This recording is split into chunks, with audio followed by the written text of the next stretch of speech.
March 22nd meeting of the Board of Education to order, and would ask that everyone please rise for the Pledge of Allegiance. I pledge allegiance to the flag of the United States of America and to the republic for which it stands, one nation, under God, indivisible, with liberty and justice for all. Thank you. Bobby, roll call, please. Tim Fuller. Here. Tara Gissel. Here. Andy Mary. Present. Scott Jensma. Here. Jeannie Long. Here. Patrick McKenna. Yes. Jessica Mead. Here. James Schultz. Here. And Mike Coldick. Here. Very good. Thank you, everyone. Move on to next item, which would be looking for approval of consent agenda. So we'd be looking for a motion, please. I move the board approve the agenda for tonight's meeting as presented, the minutes for the February 23rd Board of Education meeting, and the March 2nd Special Board of Education meeting as presented.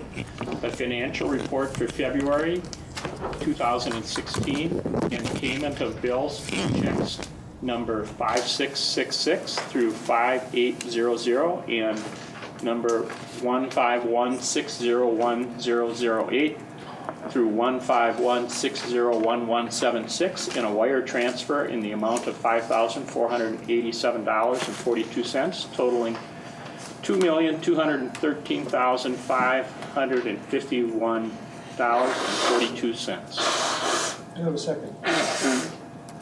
Okay, motion for Mr. Mary, second for Ms. Long. Any discussion on the consent agenda? Questions? Okay, hearing none. Bobby, roll call vote, please. Tara Gissel. Yes. Andy Mary. Yes. Scott Jensma. Yes. Jeannie Long. Yes. Patrick McKenna. Yes. Jessica Mead. Yes. James Schultz. Yes. Tim Fuller. Yes. And Mike Coldick. Yes. Consent agenda is approved. Thank you. We'll go on to next item, public comment. Tim, would you be so kind?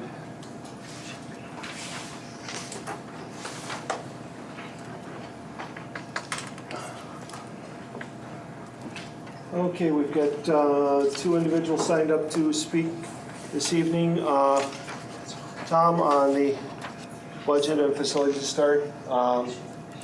You've got 5. Keep it brief, please. Last night, I said I wasn't in favor of the referendum. When we started the process, I compromised every inch of the way. But, you know, in the rural schools, we wanted to put 2 next to each other, fine. We went from 2-track to 1-track, fine. We went from reutilizing a school in town to a new one, fine. All the while we kept saying the dollars, the dollars, the dollars. Because this is such an expensive item that we're going to have such a hard time passing another referendum. So here, Don sent me, just before he got ill, this sheet. And it was the sheet from the survey. It said use number 2. And they said, but we're reallocating funds. So even though it shows that by shutting 4 schools down, we could save $1 million, we're reallocating by putting staff back on. There is $400 and some thousand of additional staffing in here, including another principal at the high school at $8,000. You can put, you know. So then I asked him about that, pushed at him at the last public meeting, and Tim worked it, said, I want to stay here, this is where I feel safe, $500 and some thousand savings. So I don't think we're close enough for me to support it. So that's why I said what I did last night. I'm not going to rail against anyone. I do believe that if, regardless what I do, I thought that it has a pretty good chance of failing on its own for other reasons. If it does fail, then the concern is, what are you guys going to do? Now, if you're depending on $400 and some thousand savings for next year's budget by closing the school. But if we're going to look at this again, come up with another plan, okay? Will we shut the wrong school down? We don't know. I would actively work in favor of a 3-year referendum, operating referendum for at least $1 million. Push that possible, so that we would have another window of opportunity to try this again. Really would like to see a solution, but like I said, we need to save more money because we're not going to get any more kids, we're not going to pull the revenue tab, blah, blah, blah. We have to do it ourselves. So, you guys are in charge. I just hope you know, like I said, I'm sure you're not going to make a decision on closing the school tonight, okay? But I know they're starting to come up, and I really think if we're going to look at this again, and I agree, schools will close, I don't have a problem with that. I just don't want to make a decision that would hamper us from looking at another possibility. Thanks, Tim. Good enough. Thank you, Tom. Next up, we have Diane Conrath, who would like to speak about the item for discussion about the special circumstances diploma. Is it right if I withhold talking until after that comes up, because maybe I won't need to? Is that okay? If the board is comfortable with that, because normally we would not, we'd have you talk about it now, but if the rest of the board is okay with that, see how it goes. It is an item I on would rather discussion just tonight. hear it right now. I think- That's precedent. I think we, Then, yeah, Diane, please go ahead, Norma. I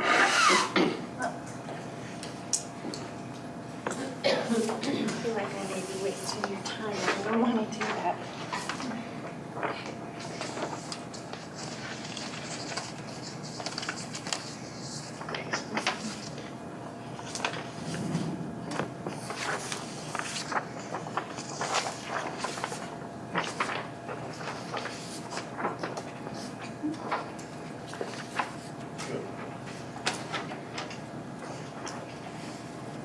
I don't talk really loud, so if you can't hear me, let me know. My son has been working with the district to try to get his 2008 diploma. And those are emails. The first one is from DPI stating that the school has the jurisdiction whether they choose to add homeschool credits or not. The second is from Dr. Childs. My son sent him an email because this has been a very lengthy process and we wanted something in writing stating that Wesley could get his 2008 diploma if he took 3 GED tests, and that is correspondence with Dr. Childs agreeing to do that. And, everything's changed now and the diploma's going to possibly be dated today. I'm not sure what the school district is going to suggest, but he wants to go in the Marine Corps, and that's why he wants his diploma. And he's been working at this for quite a while. Ready? Thank you.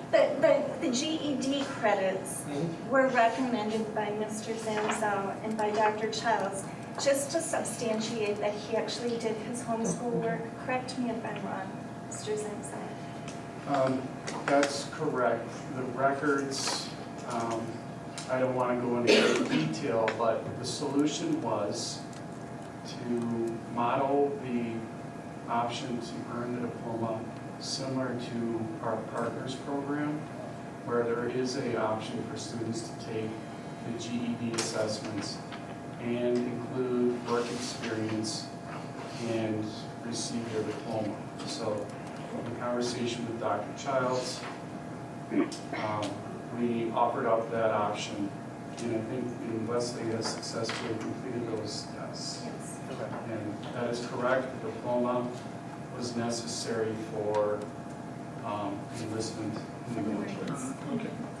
And we can get into the details and stuff later on when it comes up. Sure. Okay, let's do that then. Okay. Thank you both for your comments, appreciate it. We will go on to item 4, new business. I noticed the first item is the student representative report, and both Mr. McCarthy and Mr. Brown approached me last evening and indicated that they wouldn't be here quite early enough tonight. They had other school commitments to take care of, so we will just bypass them for this evening and go right to the board committee reports, and first will be the policy committee. Okay, a meeting for the policy committee was held March 8th at the annual high school IMC, and it was called to order 7 p.m. by myself, the chairperson, committee member present, myself, Jeannie Long, Andy Mary, and Tara Gislow. Other board members present were Mike Goulding and Jim Schultz. Administrators present, Tim Prunte and Brian Misso. And there were no public comments. The following policy is forwarded to the Board of Education for the first reading tonight. It's number 164, Board Member Compensation and Reimbursement, adding language regarding internet connection fees eligible for reimbursement.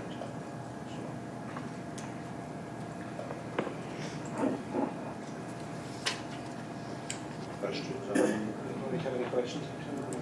We had a discussion on, they were referring to this meeting, but I don't know if it's about Dr. Childs or not, if it's the person, but the wording of the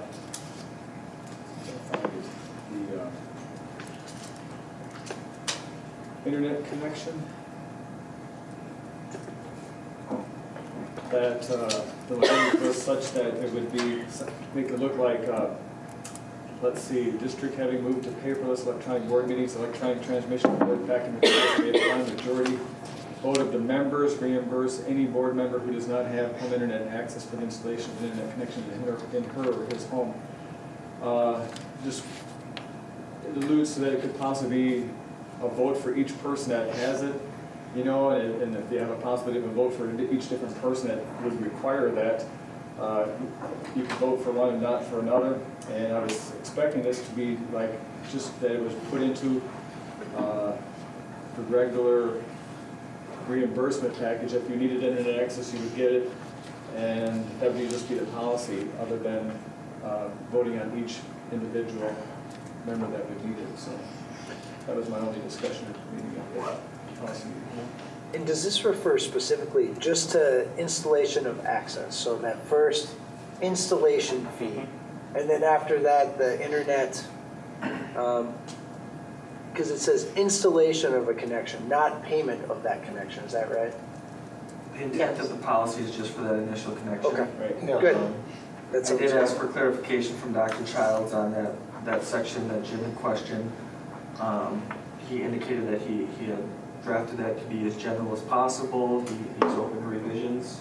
The board feels that's appropriate.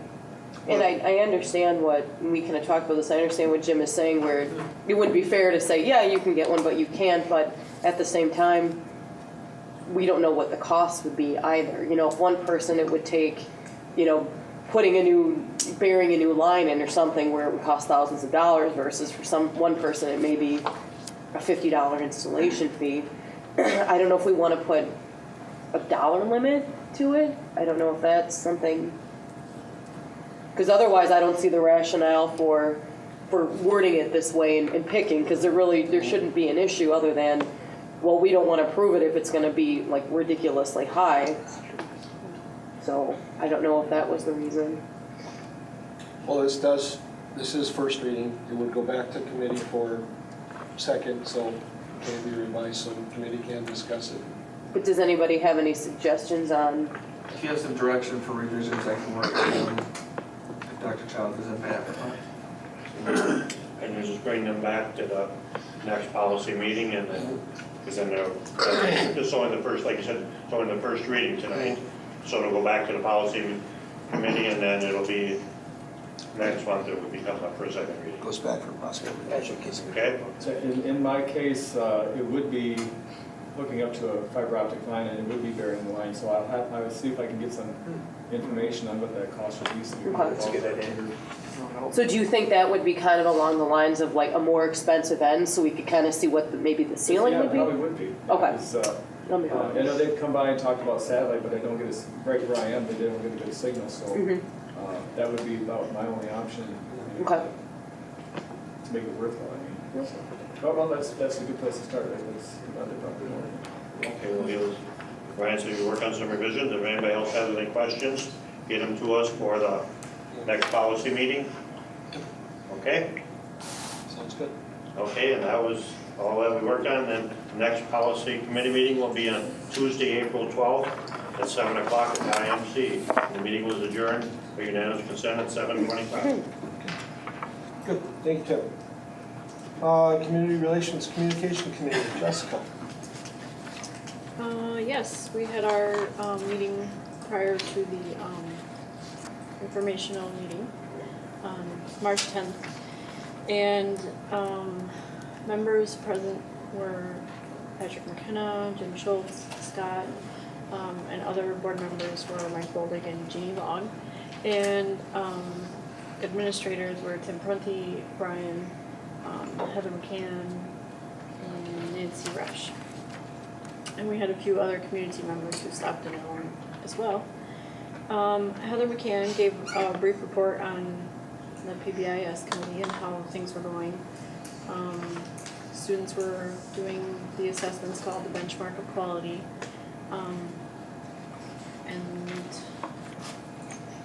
PBIS, the committee is looking at behavior referrals because, of course, in January and February, they're our highest month for referrals because we all have cabin fever. So it was a rather short meeting since we had the informational meeting right afterwards. So we just discussed how our presentations were going on the referendum and how we were reaching out to the community with the facts. And we decided that we would like to have our next meeting April 20th at 6:30 p.m. at Crestwood. And the meeting was adjourned. Any questions? Good, thank you, Jess. Let's move right along here on to item 5, other reports, budget update. Tim? Okay, what I'm gonna do is pop up a little blank spreadsheet and we can just walk through it. And you've got it in your board docs, so I'm just gonna pop it up here and just. Okay, first of all, I wanna stress that this is just a draft. It's a blank document. So we've got, basically, we're using the financial model provided by PMA, which is now called Forecast 5 Analytics. We've trued up the, what we think our open enrollment in and out are gonna be, and we've made our first guess at our 3-year average revenue limit. So the number that you see, we've got, essentially I've got a description in the column B, possible budget reductions in column C. By the April board meeting, I'm hoping administratively we're prepared to give you recommendations on amounts. And then what we do is, like in prior years, when the board approves that a particular item, we move it over into the column, and hopefully at the end of the process, sometime in May, we would be at our estimated balanced budget for the next school year. So one of the questions, so we're sitting at a deficit based on the model of $865,000. And I'm asking, does the board want me to consider additional expenditures that would increase that deficit? And for example, we met with Tom and Anita last week, and we talked about, particularly in the tech ed area, as well as, I think it was psychology. History. Looking at AP credit where they're actually getting dual credit, and that class is going from a semester long to a year long, and they're looking for some overloads. So right now, the high school is projecting that they're gonna need multiple overloads for course offerings, and that'll increase the budget by $20,000. I'm suggesting, we've heard a lot of discussion about we've begun to implement, I'm gonna call it pay for performance. We've got a rubric that we've started where we're asking teachers to do certain things. Right now, we have $50,000 for that. And I'm suggesting, does the board want me to entertain looking at additional money to put towards that? We essentially have about 180 teachers that would be considered licensure, would have certifications of one type or another. that would be eligible for some type of a rubric. And is the board interested in having me try to build that addition into the budget? And then are there any other areas where we should be building dollars into the budget? So that's really the top half. So I'm suggesting, at least right now, we're gonna be, the high school recommendation of the overload seems very reasonable to me. And I'm gonna suggest at a minimum, we're gonna be at $885,000 deficit to begin with. And I'd like the board, by April, to be thinking about whether we wanna add more money into pay for performance. So now let's look at ways where we can look at trying to reduce the deficit. We could look at bus routing. We know that we're at a point now with a one contractor. I believe last year Mary Jo showed a savings of $175,000 by going to the one bus contractor. We're at a point that I haven't heard a whole lot of complaints with parents with length of bus rides this year. And if we don't change anything, do you want me to consider having them relook at cutting a bus route or two, knowing that that's going to increase time? And I'm just offering it up as that's an area, and we'll want to, is that an in or an out, or is it something you want us to look at? I would like to talk to Tim about going K-12. I was just about to say the same thing. I think if there's a chance that we can cut out buses, that might be our best bet. So what I'll do, and hopefully I'll have time between now and April, is we'll look at the consequences of looking at district-wide K-12. You know, because it will mean changing start and stop times of the elementaries to accommodate it.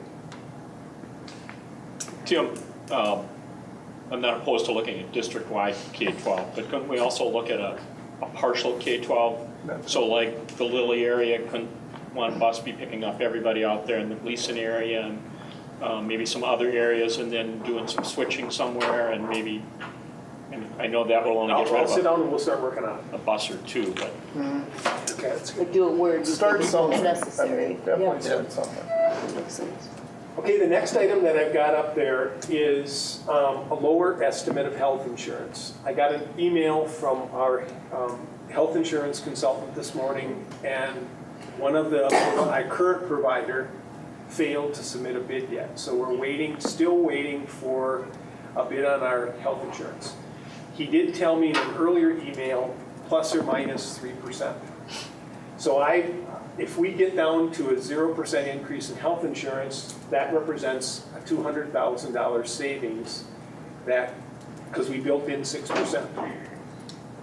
So we should know by April some direction on where we're going with health. So we should be able to move that item over. And I've mentioned the HRA savings before. So we have this unique insurance plan, somewhat unique insurance plan, where we have the first 10,000 is somewhat, the first 10,000 of expenditure is supported by this HRA account. And over the last 3 or 4 years, we haven't expended all of those monies that we set aside every month for that first 10,000 of usage. And that account right now is almost 200,000 above our liability. And I'm suggesting we spend it down. But that applies to that applies to food service people with health insurance, it applies to special education people with health insurance. And I'm saying we can reduce the rate at which we pay into that account, and it'll affect the Fund 10 budget, which is what we're talking about for the deficit, by about $130,000. And so it's something that we can do now, and if our usage continues the same, we should be able to hold that reduction in future years. The next item on there is the impact of the district administration and the principal hires. We know that Don his interim position is up in June. Brian has been designated. We know there's going to be some rearranging of principals to fill that. I'm estimating when all is shaken out we could probably save $25,000 by that happening. Then I'm asking in item 5, where do you want us to start looking? We talked about earlier doing the position analysis. I'm suggesting there's got to be a number there that we're going to have to plug in to reduce staffing.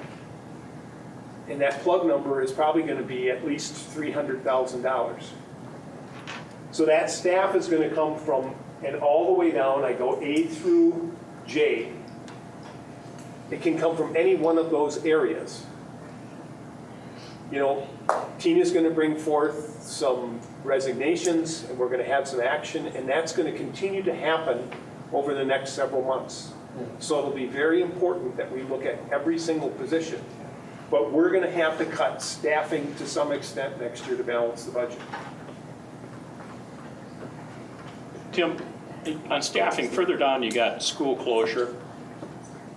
If you closed a school, you would get rid of 6 teachers. Are you counting them down there in school closure as saving that money, or would you count them up here? This is a separate, that's a separate. Separate thing? Yep. Okay. Okay. So I'm not necessarily, at this point, targeting any one of these A through J, but we will at some point have to figure out where those positions are and what we're going to do to at least get close to that number or more. The next item there under 6 is salary increases. We built in a 1.5% increase in salaries.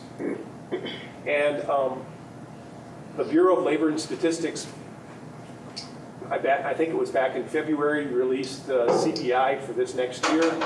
And it was a number that during Act 10 that we had to reference. And Brian, maybe you can help me. I don't think that we're required to go there any longer for base wages. We can go up to. We can go up to for, I thought that was just strictly if we were, we had a ratified union as the, so I don't think it necessarily applies, but we've used that as our base formula for the last number of years since Act 10. So if we go to just a 0.162, that represents $190,000 potential savings. So do we want to not give the staff a raise, essentially, is the question. Yeah, I hardly think 0.1%. As much as a raise. Yeah. Okay. I get it. Brian and I kid Jake a lot about if we can't come out with, can't find the money, let's just take it from Jake's budget. And then we just take it from Jake's budget. So, in the utility budget, our electrical tends to be real seasonal. And we've had some pretty mild falls and some very mild springs. So electrically, his utility budget is in reasonable shape. And I'm suggesting we could take $15,000 out of his electrical and $45,000, maybe even a little bit more out of his natural gas. So I guess it was $50,000. So I'm suggesting we could cut out of Jake's utility budget $15,000. When I was the facilities guy, that was another area that I used for capital projects. So know that when we make that cut, we're essentially cutting his capital project budget by $65,000. Then the next item is I've got $150,000 that we currently have right now for, we call it capital equipment, and that capital equipment is primarily for furniture and technology that's used specifically for the classroom. So when we did smartboard purchases this last year, we bought a bunch of tables and desks. Those kinds of purchases, we've got, off the top of my head, I think it's around $60,000 in that area. We've got $45,000 in textbook adoption and give or take $40,000 in professional development. So we could take $150,000 and then we would have no monies in those areas at all. So that's another place. Last night, one of the questions, and I don't know how Lisa posed it, but she posed the question regarding athletics and co-curriculars. Does the board want administration to look at the co-curricular area? So that's everything that happens after the school day. Do you want us to review that, and do we want to target a number to cut?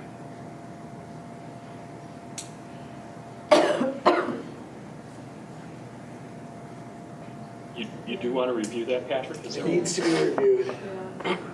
That's been cut so much already. Is there much left to even? Oh, yeah, instead Is of there a real lot textbooks. left to even cut there though? Well, Because that's been cut down so much. You can always go back to the idea of not having traveling 7th, 8th grade teams,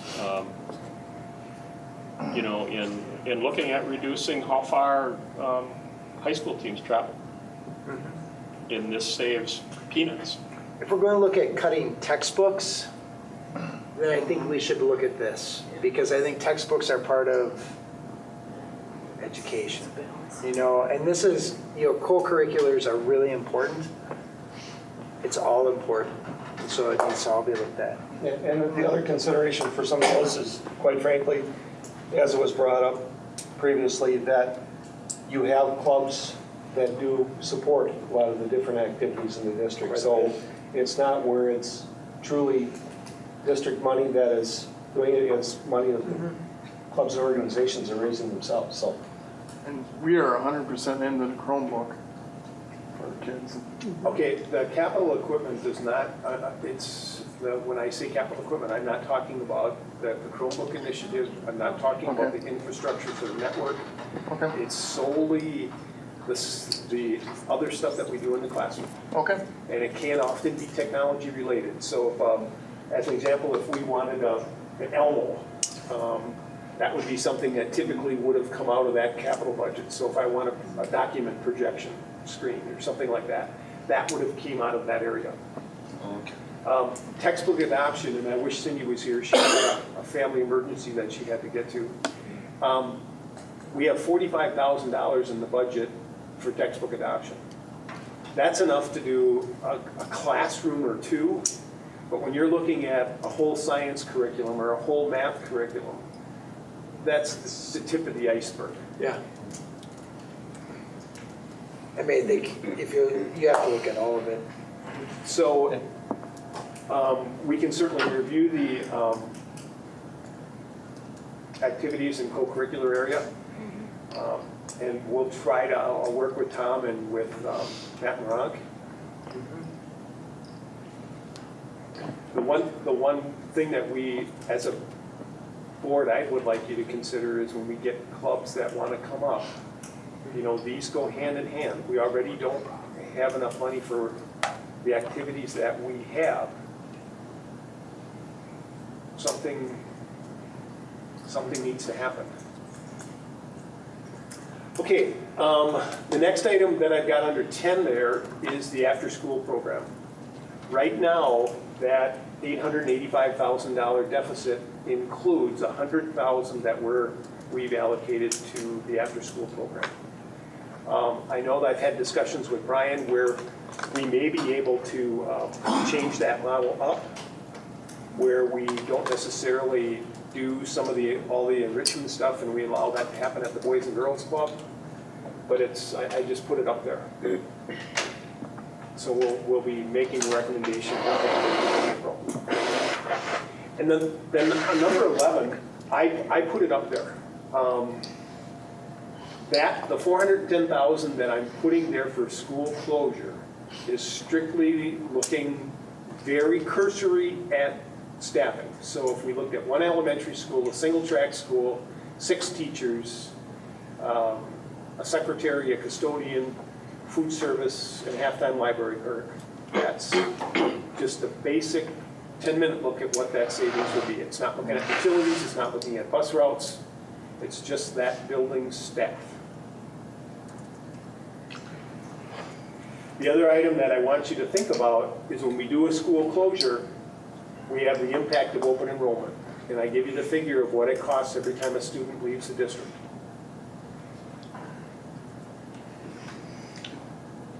And then under 12, is there any area that isn't on the list that you'd like us to look at?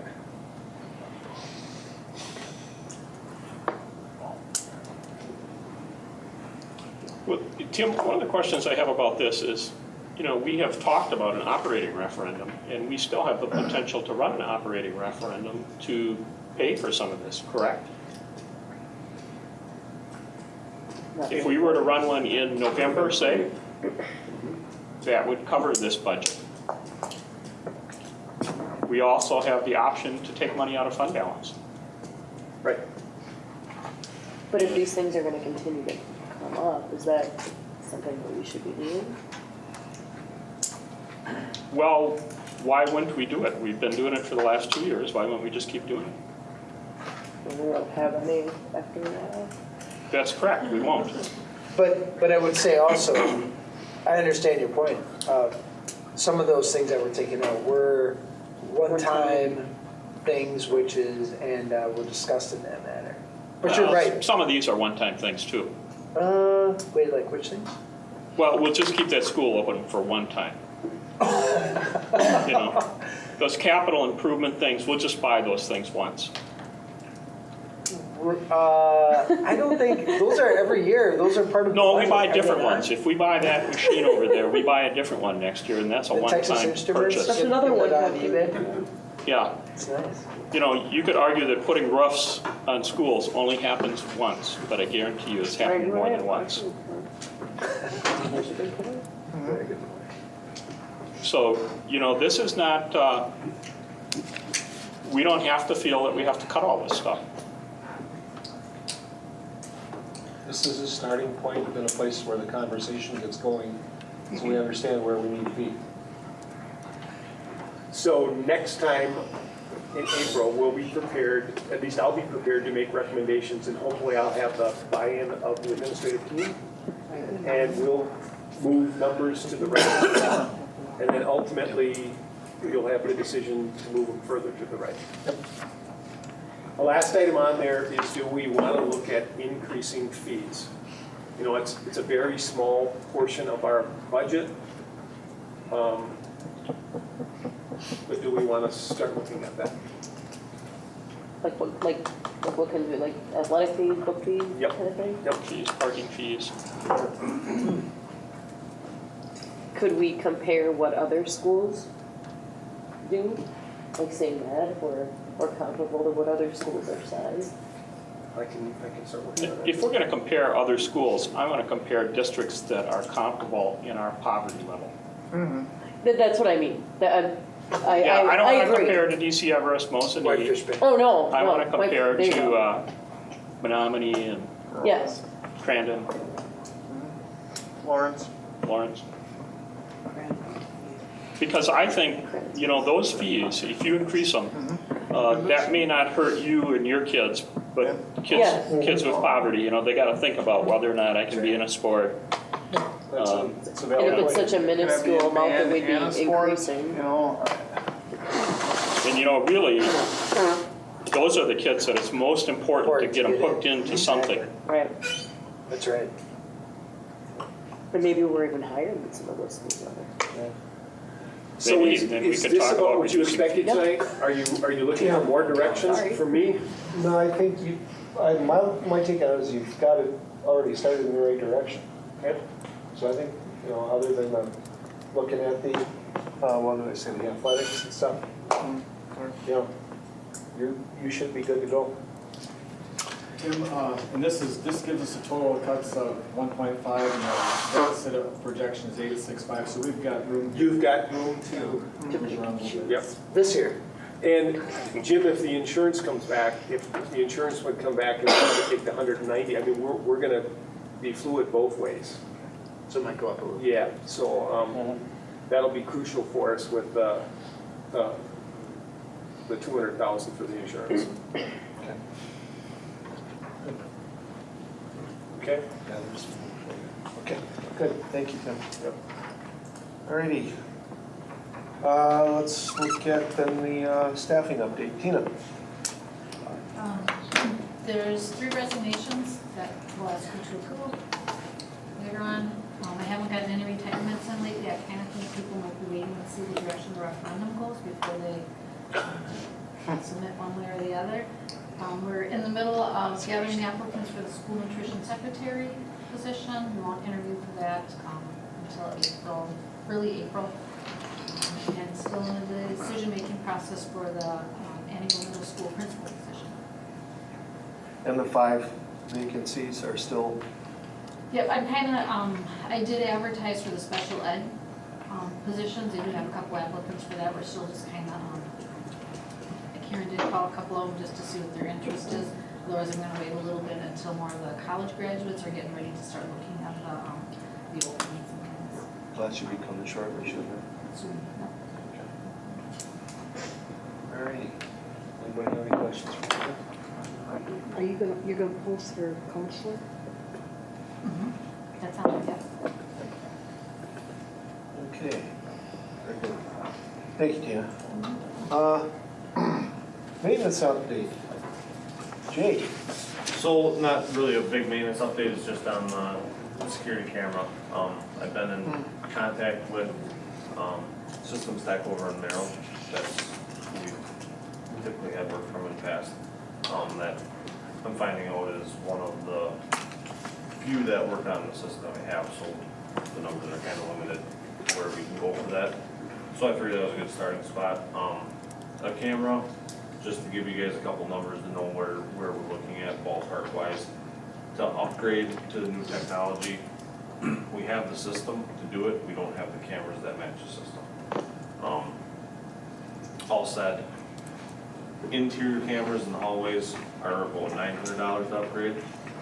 If we were to add one, it would be $1,100, because it would entail another $150 for the number of cameras on our system.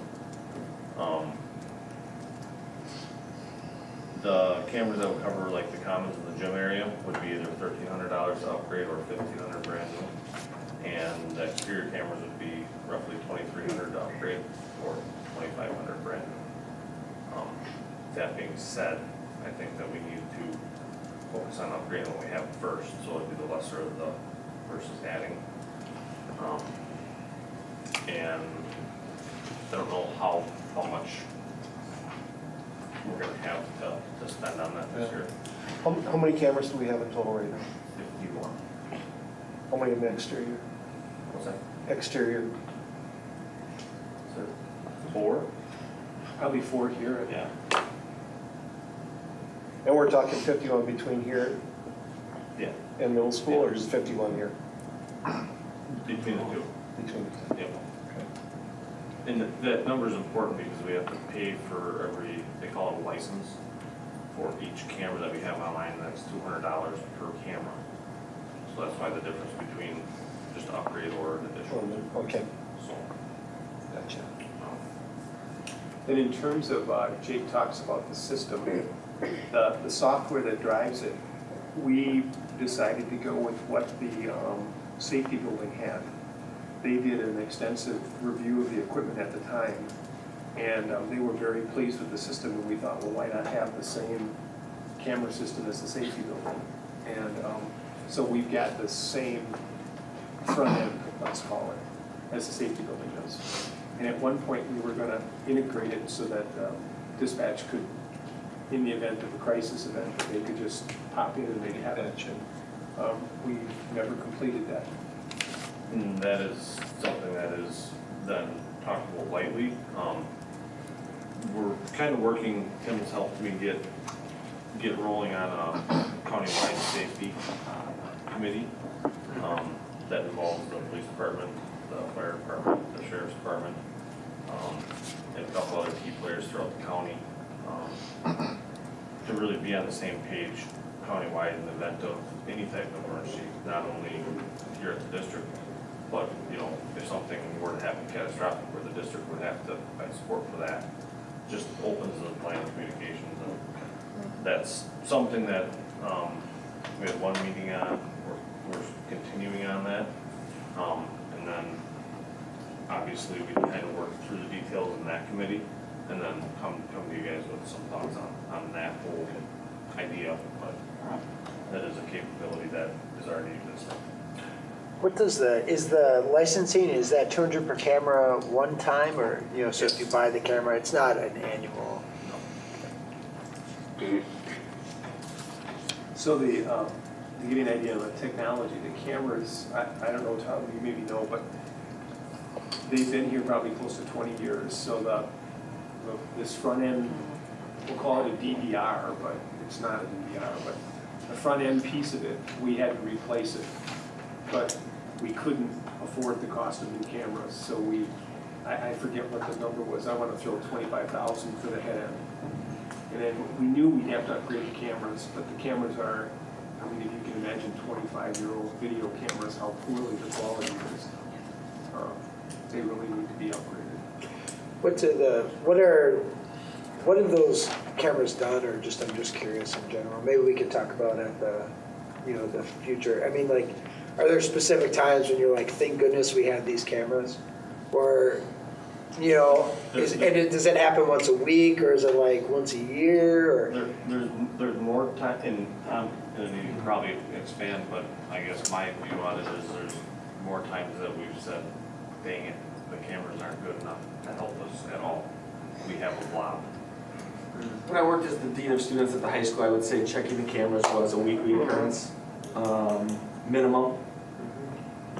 We have cameras at the high school on all the bathrooms. I've got them here. Certainly, if an incident occurs in the bathrooms, we will check who went in and went out at certain times. Obviously, they're not in the bathroom, but outside the doors. They serve as good. Obviously, the camera doesn't lie in the case of a theft, in the case of a fight, really watching how things progressed. Obviously, you get a lot of different stories. So it's not always major incidents, but it does help to provide evidence, when you're investigating an incident. At the high school, I'd say, you refer to them more often than we do at the middle school, but it definitely was a weekly occurrence when I was here at the high school in that role as dean of students. And you legitimately could have the incident outside, say for instance, hit around in the parking lot? Correct. Yeah, I mean, not We that had it a would, but it parking could. lot issue just the other week that a parent thought there was some issue between her student and another student, and when we watched the video, there was nothing to it. So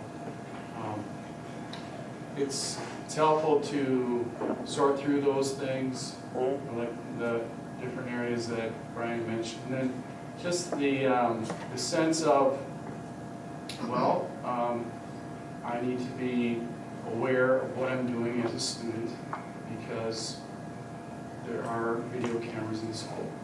So it is a deterrent on behavior, negative behavior. Excuse me.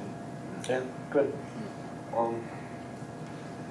So to break down the pricing, to do a full upgrade on the exact number of cameras we have, with the few updates that we'd have to do inside and out would be somewhere around that $60,000 mark.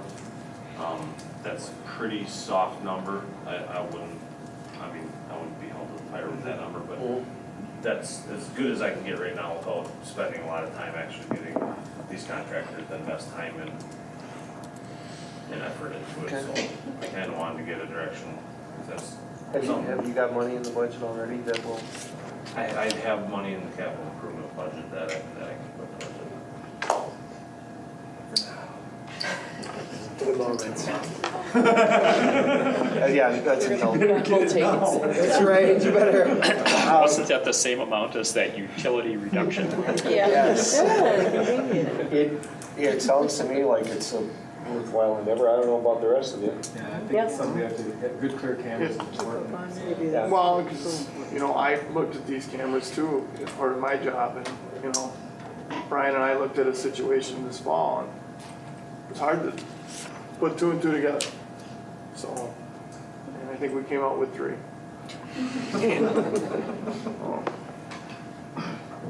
Then, So yeah, keep pursuing it. keep pursuing it, yes. All right, I'll keep you updated. That's all I have for maintenance updates. Okay, good. Thanks, Jake. Thank you. Well, then we will leap on to section 6, board action, and first up would be youth options. So we'd be looking for a motion. I move the board approve the request for youth options for the fall semester of 2016-2017 an estimated cost of $4,575.90. Second. Okay, motion for Mr. Jensen, a second for Mr. Mary. Discussion. Looks like we have 1, 2, 3, 4, 8 students for a total of 34 credits. 3 of them for nursing CNA, 1 for nursing CAN, which I assume is just a misprint. 1 for medical terminology, and 1 for furniture craftsmanship, and another 1 for machine tools. So it sounds like we're getting all into technical type stuff. Sound about right, Tom? Yes. Oh, it's working. Think we can call a roll call vote? I think we can call a roll call vote. Do it. Bobby? Board, thanks. Andy Murray, Yes. Scott Jensma, Yes.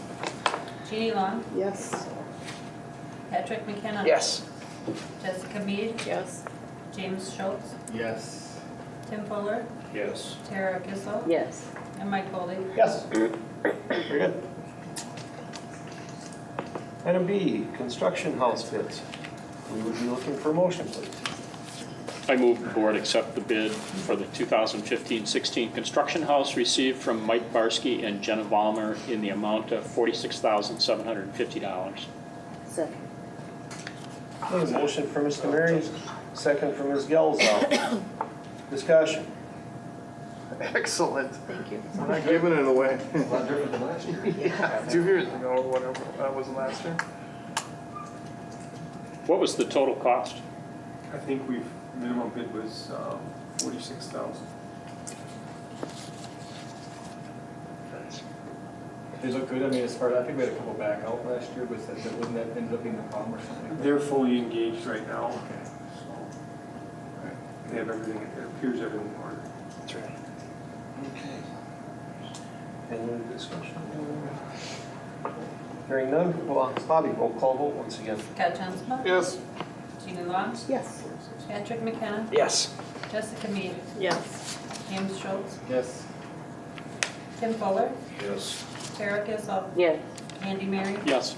and Mike Foley. Yes.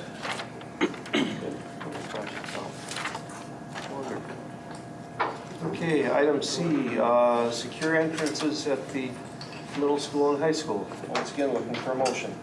I move the board grant permission for Jake Letterman to seek bids for secure entrances at the Angle Middle School and at the Angle High School. Second. Okay, motion from Ms. Mead, second from Mr. Berry. Discussion. Jake is handing out some information. There was a error by myself on the attachment for board docs, so sorry, I apologize for that, so that's why I wanted you to see those. Tim, take him to the dungeon.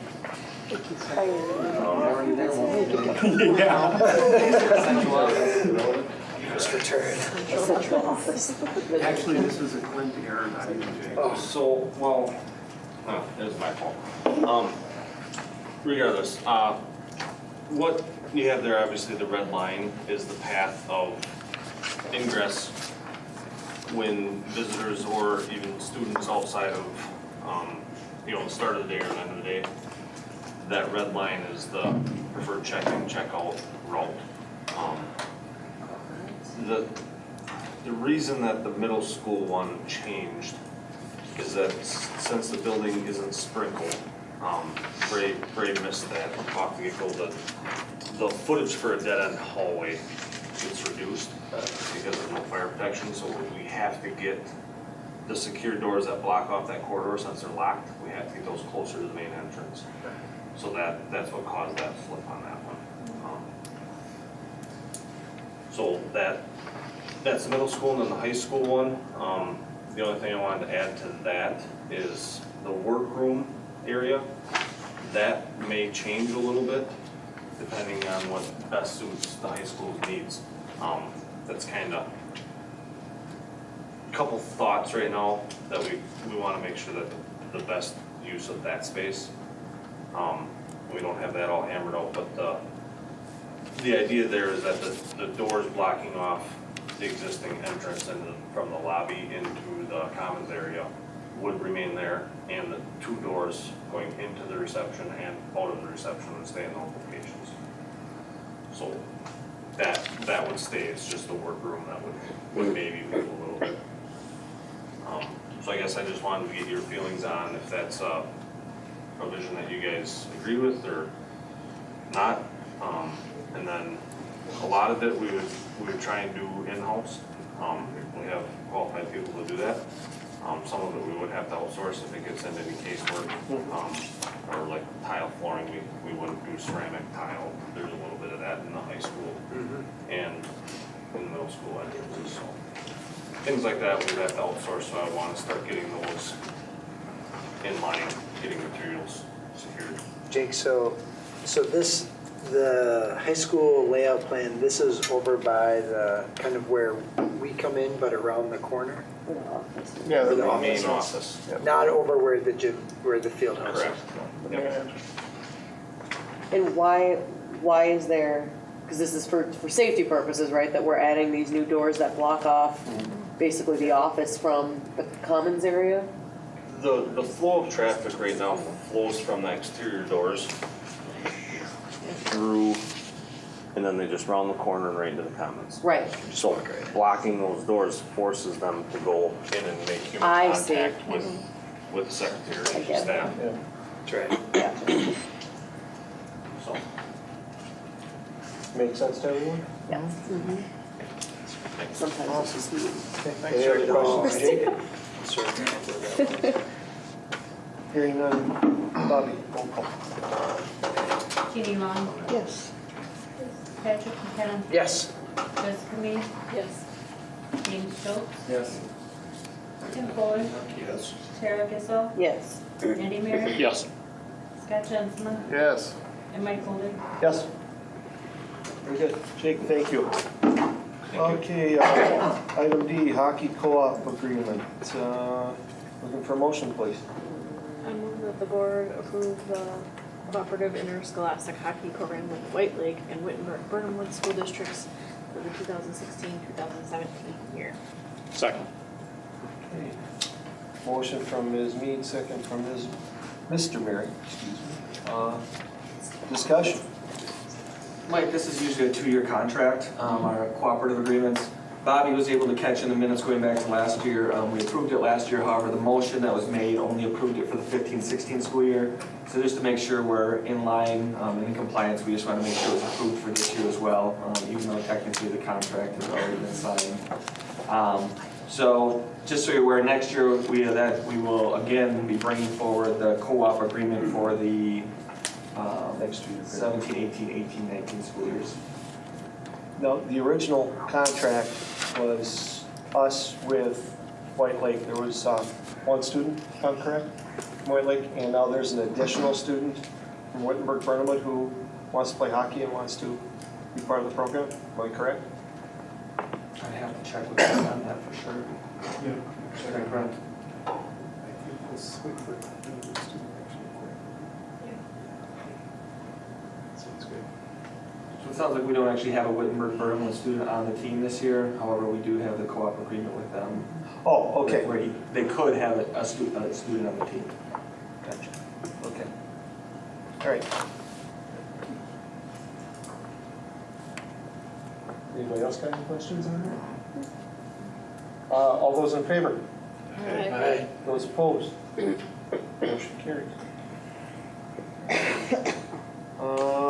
Item E, E-rate bids.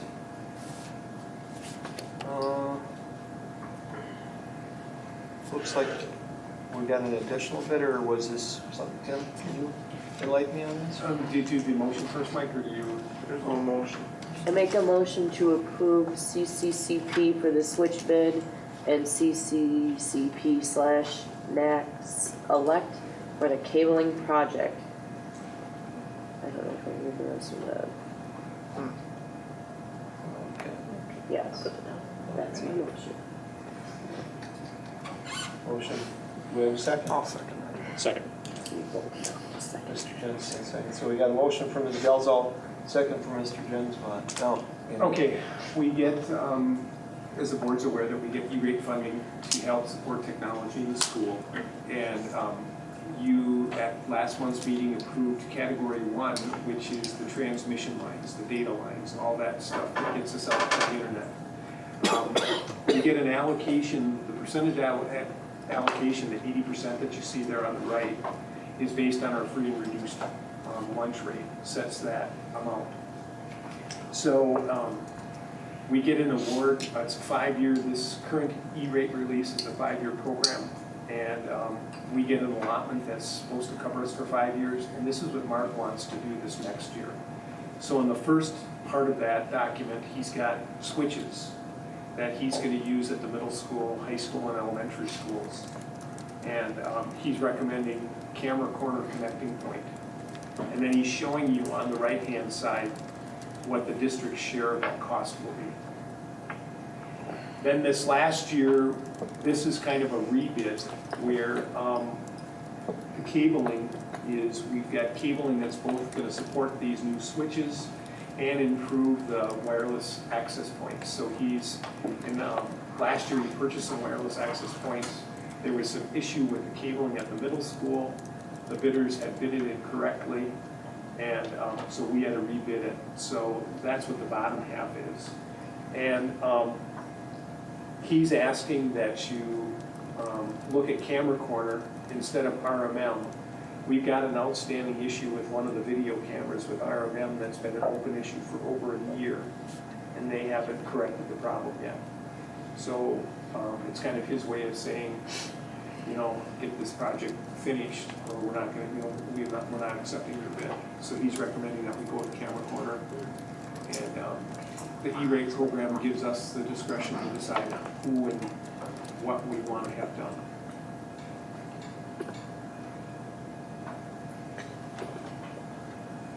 Alrighty. And based on the data we have in front of us, says the share for the district is a total of $22,171.58. Correct. Okay. Any other questions of Tim? Bobby, roll call vote, please. Patrick McKenna. Yes. Jessica Mead. Yes. James Schultz. Yes. Tim Fuller. Yes. Tara Gizlo. Yes. Andy Mary. Yes. Scott Jensen. Yes. Jeannie Long. Yes. And Mike Foley. Yes. Okay, very good. Well, we will jump down to item F, special circumstances diploma. You're looking for a motion, please. If we could adjust the motion based on what we have here. After talking with Beth Lewis from DPI, who handles some of these special circumstances, and Kevin Terry are from Ruderware, they did say it would be fine to issue the diploma with today's date. And on here we have May. It sounds like Ms. Fisher talked with Ms. Conrad, and the date of the traditional graduation date when we issue a diploma would be problematic somewhat for him entering military service. So we'd like, if you're all in agreement, to issue the diploma with today's date, so he can get moving forward on his enlistment in the military. Okay. Sorry to interrupt you there, Andy. Sure. Not a problem, Andy. Go ahead, please. I move the board approve the issuance of March 22nd high school diploma for the involved student based on completion requirements. That's March 22nd of 2016. Second. Ms. Long wins. So we have motion for Mr. Mary, second for Ms. Long. Discussion. So he has a recruiter. He's been working with a recruiter, and he's just waiting for this to enter. All right.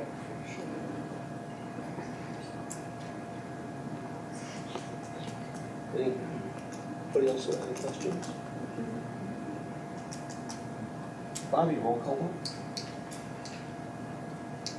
Jessica Mead. Yes. James Schultz. Yes. Tim Fuller. Yes. Tara Gizzo. Yes. Andy Mary. Yes. Scott Jensen. Yes. Jeannie Long. Yes. Patrick McKenna. Yes. And Mike Foley. Yes.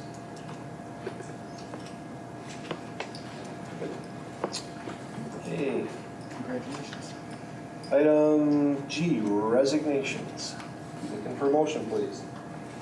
I move the board approve the resignation of Julie Barger, Melissa Hockey, and Candy Gallagher effective June 30th, 2016.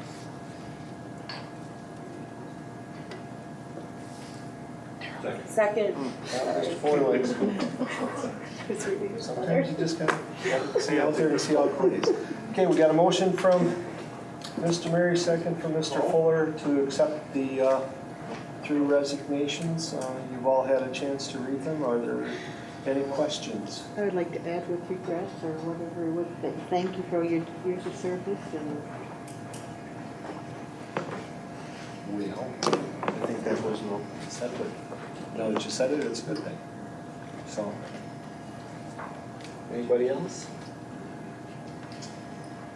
Being no other discussion, all those in favor? Aye. Those opposed?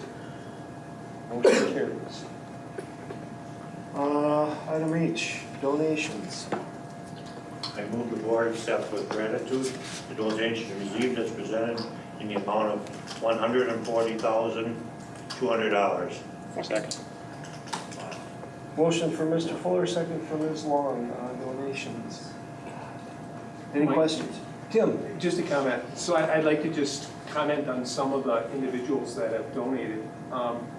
In particular, this last month, as well as it's been hard on board members, just being out in public and, we've heard pluses and minuses about the district. To have $140,000 donated, and it's, if I could just comment, we've had an individual, Michael Smith, who gave the $500 to help pay athletic fees for students that can't afford to pay those fees. The Community Health Foundation.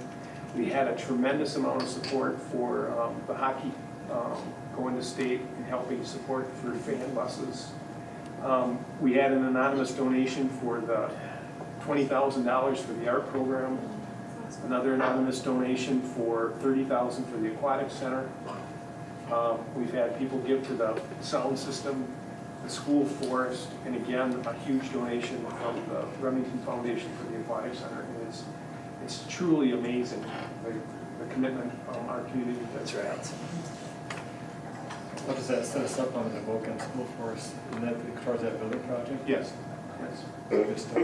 Yep. Do you know who John, the John Schmidt that you're talking about? My understanding is he was a history teacher at the high school. And then Pete Idle would have been superintendent, I believe. I knew John Schmidt was spelled the same way down, that lived down by Fox, but I didn't know what he did later on. And I know he died some time ago, but I don't know if that's the one of the same that's coming out. You did pretty probably don't No, Tim, it's obvious that we've got some very, very generous people within this district, and it's greatly appreciated that they take into consideration the district and our activities when they make these bequeathments and stuff, and it's all right. It's nice to see. It's wonderful. So, anybody else got anything on this? Hearing nothing, all those in favor? Aye. Those opposed? We accept the donations with gratitude and smiling all the way. And we would then be looking for consideration of a motion to adjourn into closed session pursuant to Wisconsin statute 19.85 param 1B and 1C to discuss potential non-renewals, preliminary notices of non-renewal. So moved. Ms. Long wins. Mr. McKenna, would you like to second things? Since you... All right. Bobby, roll call vote, please. James Schultz, Yes. Tim Fuller, Yes. Tara Gissel, Yes. Andy Mary. Yes. Scott Jensema, Pass. He's not here. He just stepped out. You had to step out for just a second. Jeannie Vaughn, yes. Patrick McKenna, Yes. and Jessica Mead. Yes. Mike Bowlby. Yes. We have the majority. Yeah. We are now in closed.